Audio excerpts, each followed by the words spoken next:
Hello everybody, welcome to Snyder's Inc. And today we got MrBallen video. And this one is A Nightmare on 5th Avenue. Now this part's weird, because I live on a street called 5th Avenue. It ain't where this place is taking place, at least I fucking hope not. I don't think this is going to take place where I live. This isn't where that is. But, yeah. 5th Avenue. I live on a street called 5th Avenue. That's kind of weird. Anyways, we go get right into this. Ladies and gentlemen, hit the like button, hit the subscribe button, comment your think down below. Let's go. The most famous street in arguably the most famous city in the world is 5th Avenue in New York City. Also known Okay, yeah, definitely not where I fucking live. as Millionaire's Row, 5th Avenue is home to unbelievably wealthy and influential people, along with countless luxury stores and restaurants and museums. But what most people don't know about this incredible street is that it actually has a dark history. Specifically, it used to be home to something so awful, so terrifying, that it literally had to be destroyed. But before we get into that story, if you're a fan of these Oh no, it's not what I was thinking of, because what I was about to say, I had a thought on what this might be already. And that's what I was thinking of. I don't think it's in New York City. I think it's in like New Orleans or something like that. Because what I was thinking of is like a hotel. Like a hotel someone rent out and use it to murder people. You'll know what I mean. You know the story. I think you all know the story. You know the story? Where like a person made a hotel like back in the day. Way back in the day. Someone made a hotel. I think we ran out rooms in the hotel with the goal to kill people who go in them. I believe it was something like that. Strange, dark, and mysterious delivered in story format, then you've come to the right place, because that's all we do, and we upload once a week. So if that's of interest to you, please offer the like button a nice bag of chips, but be sure you crush the entire bag first. Also, please subscribe to our channel and turn on all notifications so you don't miss any of our weekly uploads. Okay, let's get into today's story.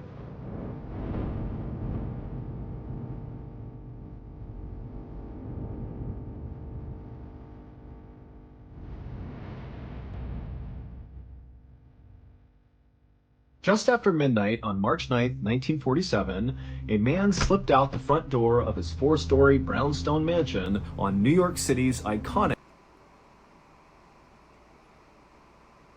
I don't know, this looks actually familiar. This might be what I'm thinking of and I don't even know it. 5th Avenue.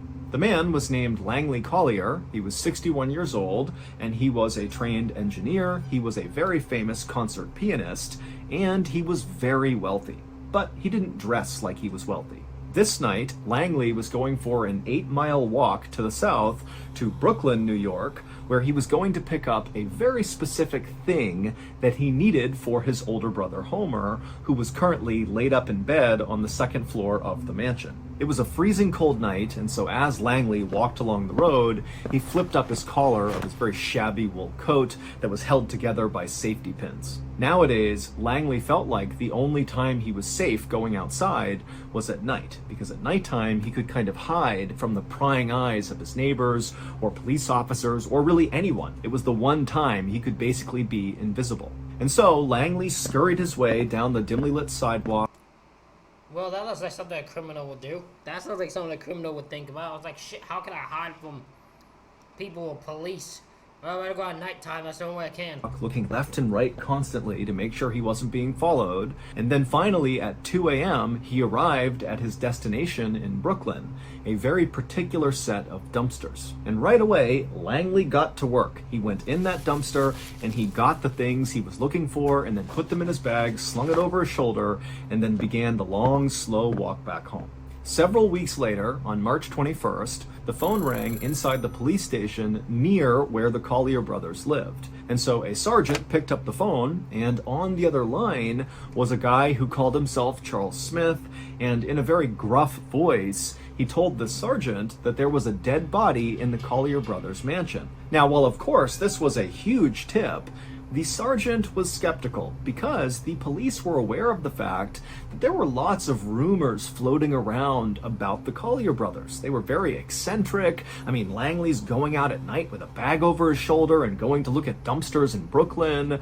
I mean, they were also kind of reclusive, and the windows outside of their mansion were boarded up with wood and metal. And so people were kind of on edge about the Collier brothers, and periodically, when they heard rumors about them, they would call the police and report it.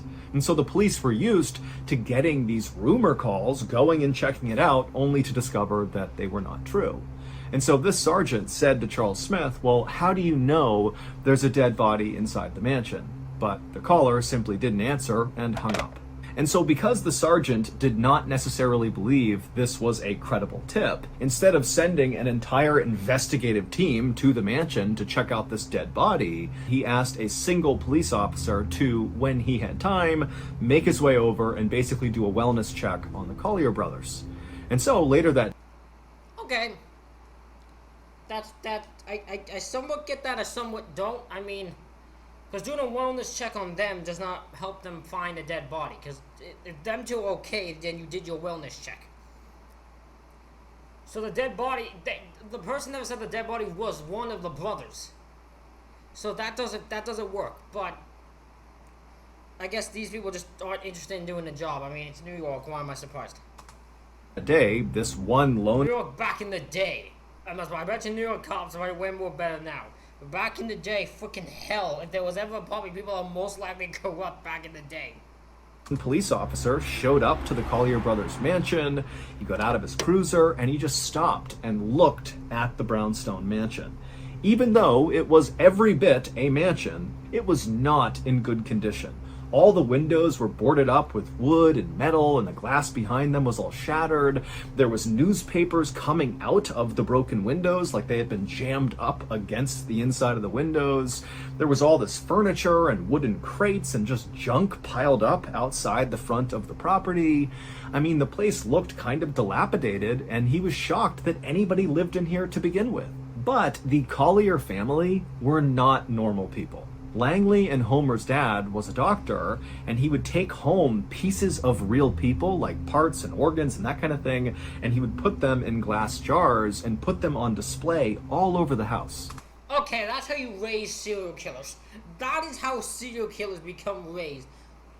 When you become fascinated and you teach your kids to be fascinated with human beings, like human body parts, that's how serial killers are made. These two are definitely serial killers.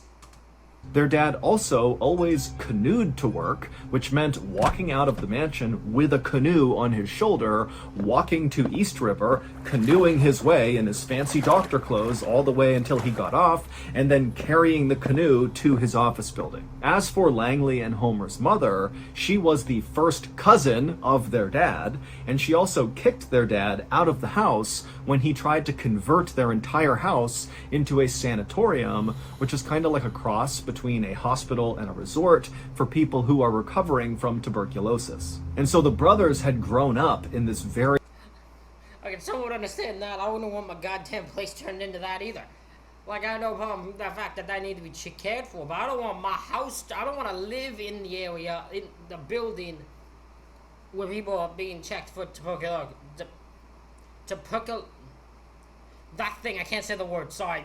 Very odd family, and while they were totally brilliant, they were also very eccentric. Homer, the older brother, was a literal genius who was accepted to study law at the highly prestigious Ivy League University, Columbia, at the age of 14. Langley, who was 5 years younger than Homer, also graduated from Columbia, where he got 2 degrees. He looks like he should be playing an evil scientist. That's what he looks like. One in engineering and one in chemistry. But Langley wasn't just an accomplished scientist, he was also this incredible musician. In fact, he was such a talented pianist that he actually performed shows at New York's legendary Carnegie Hall. But despite their incredible achievements and their huge wealth, Homer and Langley never got married. And over time, after the death of their parents, Homer and Langley became more and more reclusive inside of this mansion. And then in 1933, so 14 years before this lone police officer had arrived at the Collier brothers' mansion to investigate a dead body, Homer Collier had had a stroke and went completely blind. He was only 55 at the time, and really he was at the height of his career, but he was forced to quit his law practice. Oh, it is so possible then that Langley is a freaking serial killer and Homer has no idea because Homer is blind. Homer is blind right now, so Langley could get away with it and Homer probably wouldn't have no idea. For Langley, even though he was very successfully selling pianos and playing these incredible shows at Carnegie Hall, he too had to give up what he was doing and stay home and take care of his brother. And once this happened, the two brothers basically stayed in the mansion all the time. They basically never left. And they also stopped paying any of their bills, so their water, their phone, their electricity all got cut off. But instead of the brothers paying the bills to get the power back, Langley just went out and bought a Model T car, and he pulled the engine out of the car and built his own generator. And then when they stopped paying their mortgage, eventually the police came to the mansion to evict them. And when Langley came to the door to speak to the officer, he just wrote a check for the entire amount of the mansion, basically paying for it on the spot. He handed the check to the police officer and then told the officer to leave them alone. And so fast forward back to March 21st, 1947, and this lone police officer, after staring up at this dilapidated mansion, finally walked forward and climbed over all the furniture and junk that was all out front, and he literally climbed his way up the front steps to the front door, where he began pounding on it. But after a while, no one came to the door, and the officer couldn't hear anything inside. Now, because this officer was here to investigate a dead body, no matter how uncredible the claim, the officer knew he really needed to get inside and have a look around. And so he decided he would try to break in the front door. And so after knocking a few more times, just to make sure really no one was there, the officer called out and said, "I'm coming in," and then began pounding with his shoulder against the door, and pretty quickly the door gave way. But it only opened a few inches, and so the officer tried to fit through it, but he was too big, he couldn't fit. But he was able to look into the crack, and he saw there was this huge man-made wall that was basically positioned right inside of the mansion, blocking the front door from opening more than a couple of inches. And so as the officer was thinking about why there would be this wall here, he began to smell this terrible smell coming out of the mansion. And at that point, the officer thought, okay, there could be a dead body in here. I don't know what's going on. And so he called for backup. When backup arrived, the group of officers attempted to smash the front door in together. All 7 of them are ramming against this door, but they could not break down the man-made wall inside.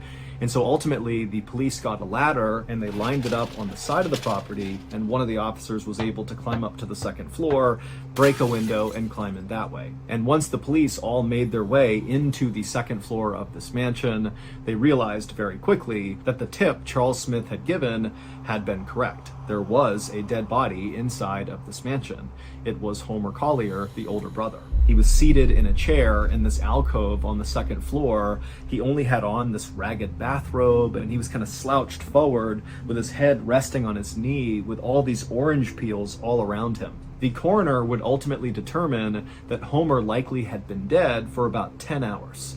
As for Langley Collier, despite looking around the mansion for him, they couldn't find him. It was like he had just vanished into thin air. And so pretty quickly, the police became suspicious of Langley because they couldn't find him, and they began to think, maybe he had something to do with his brother's death, and that's why he's not here now. In fact, maybe it was Langley who called in the tip as Charles Smith out on the road somewhere after he'd run away. So the police posted an officer at the Collier brothers' mansion. Basically, his job was to stay there in case Langley came back at any time. He could be detained. And then also the police put out a 9-state alarm. Basically, all the states around New York were told to keep an eye out for Langley because he was wanted for questioning in connection to his brother's death. And so as police agencies all across the East Coast searched for Langley, largely in vain, Detectives in New York continued to search the Collier brothers' mansion to find clues that might shed some light about where Langley went and what role he might have played in Homer's death. And on April 8th, 1947, so 18 days after Homer was first discovered, the police would finally find that big clue that would break the case wide open. Back on March 21st, when that lone police officer first responded to the Collier brothers' house because of this call about the dead body, and then the officer broke the door in and discovered that man-made wall right behind the door, well, that man-made wall was not constructed out of normal building materials like brick or wood or anything else you might expect a wall to be built out of.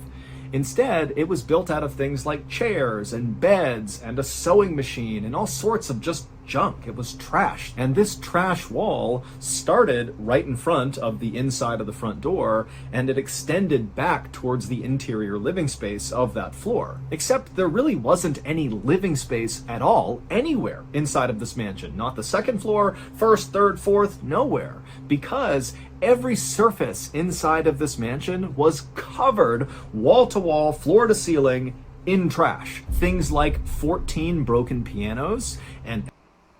Why? Why on earth is there so much shit all over this place? Why is there so much going on?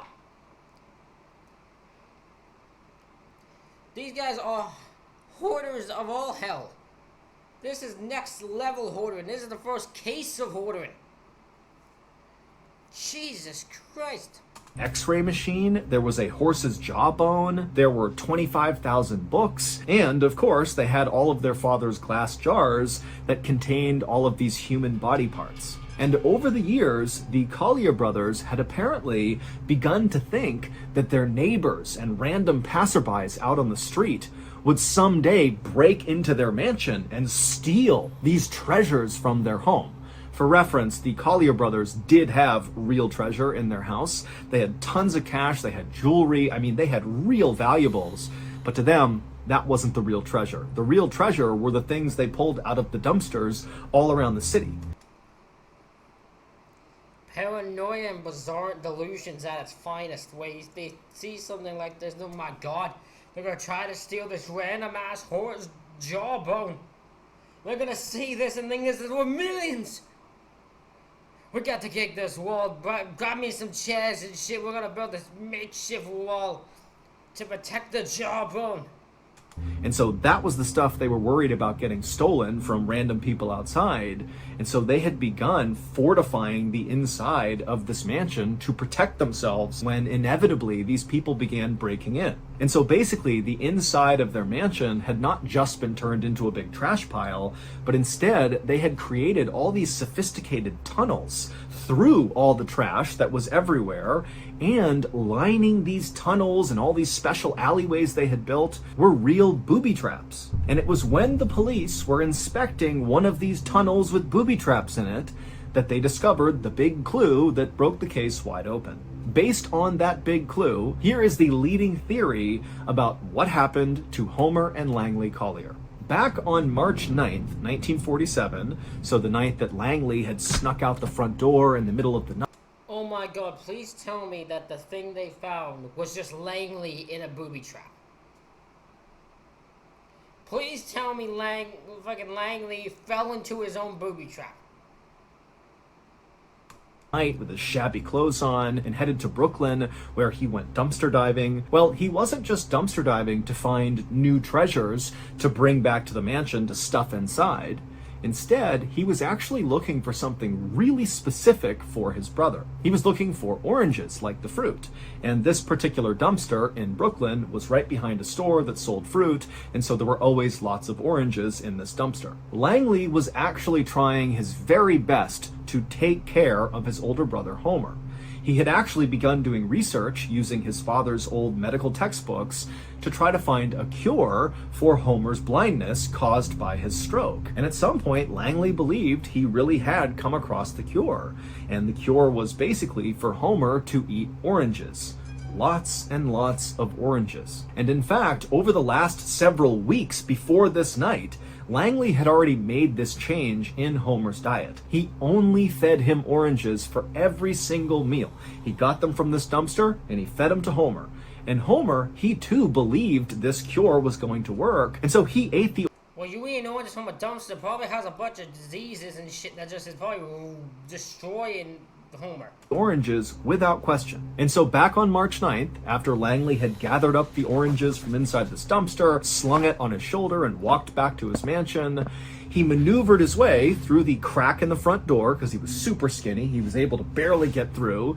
And then once he was inside the mansion and shut the door behind him, he maneuvered his way up to the second floor. And then he began the most dangerous part of his journey from one side of the second floor to the other where Homer was. Basically, Langley needed to crawl through a 2-foot wide tunnel he had built through all the junk and trash, but it was lined with booby traps. In particular, there was a nasty trap at the end of the tunnel where there was this stack of metal boxes filled with all these newspapers. They were really heavy, and they were positioned so if you even so much as barely touched the lowest box, they would come crashing down on you. Now, Langley had made this journey countless times. This is how he went to see his brother every single day, as he went through this tunnel. But on this day, as he low-crawled his way through the tight tunnel in the trash, he accidentally knocked the lowest metal box. The boxes tumbled down on him and pinned him to the ground. Now, these boxes were very heavy, but they were not heavy enough to kill someone. It would just pin them down. It would be impossible to get out from under them. And so Langley, very likely, after getting trapped, called out for his brother, Homer, who was actually only 10 feet away from him. But Homer was blind, he was sick, he had absolutely no energy because all he ate was oranges and it was basically killing him. And so he couldn't even get out of his chair, let alone go save his brother. And so for several agonizing hours, Langley likely yelled for his brother until the weight of all these boxes did crush him to death. And then Homer was left all alone in this house where no one knew he needed help and no one could even get to him if they wanted to. And so he was doomed. And so for 2 weeks, Homer just sat in this chair, starving to death, while he likely listened to the sound of rats eating his brother's body. The big clue that the police found that broke this case wide open is they actually spotted Langley's white foot bone that had been picked clean by the rats jutting up out of this trash tunnel 10 feet away from Homer. When the police had first searched the mansion, it was so full of stuff that they never saw this bone. It just kind of blended in. But 18 days after finding Homer, they realized Langley was right there. There was his skeleton. As for the Charles Smith tipster that police thought had to be Langley calling in after he had murdered his brother, well, it wasn't Langley because Langley was dead at the time this tip came in. And so Charles Smith was a real person who very likely just walked past the mansion and he probably caught a whiff of the smell of rotting dead bodies, and so he called it in. 4 months after Homer and Langley were found dead inside of their maze of trash, their mansion was declared a fire hazard and demolished. Today, there is a small park called the Collier Brothers Park, and it's filled with nothing but a couple of trees and a bench. So, that's going to do it. If you enjoyed today... I don't know if this did to other guys I named something after. I'm just saying. Maybe I'm wrong, but I don't know if that's the type of... I don't know if they're the type of people I named something after. Well, ladies and gentlemen, hope you all enjoyed this reaction video. Let me know what you think in the comments. Hit the like button, hit the subscribe button. Thank you all for watching. I'll see you all for the next one.